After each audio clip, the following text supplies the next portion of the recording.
pardon me, Stephen Lecce, Education Minister, will be on this couch coming up in about 35 minutes to talk about the big news from yesterday. The Ontario government is limiting cell phone use in schools and banning vaping this September.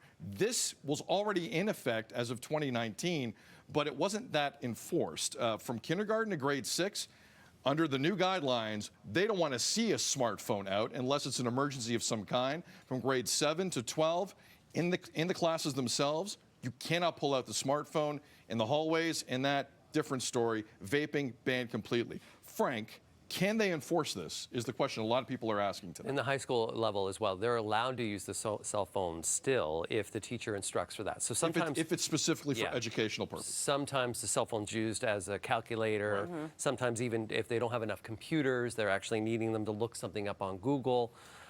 To enforce it, my sister's a teacher. Class size is so big right now. Students themselves right now, in terms of focus, regardless of a phone, they're not focused. It's really going to be hard on teachers. Teachers right now are having a difficult time.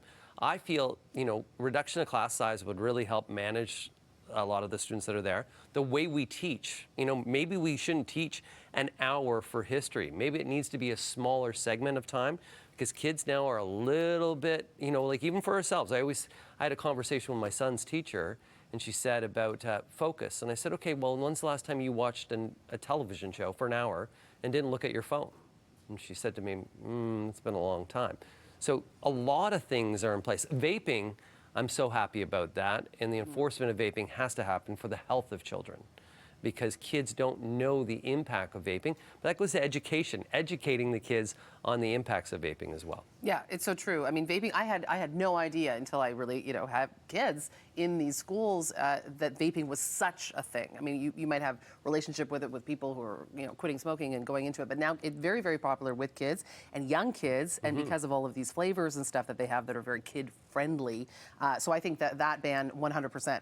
The cell phone, what's interesting here is they have a distraction level on report cards now. They're going to start going out too, which I think is incredibly... It's kind of there in some ways. Yeah, effort, but not to that specific, sort of grading system.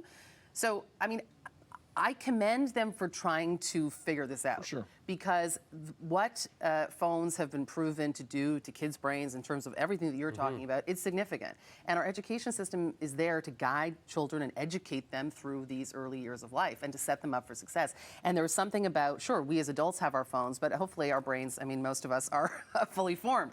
When you're dealing with kids this way, they're not. And so we need to have some sort of protection. Absolutely. Look, again, this is the thing everyone's, other than Saturday night, this is the thing everyone's talking about today.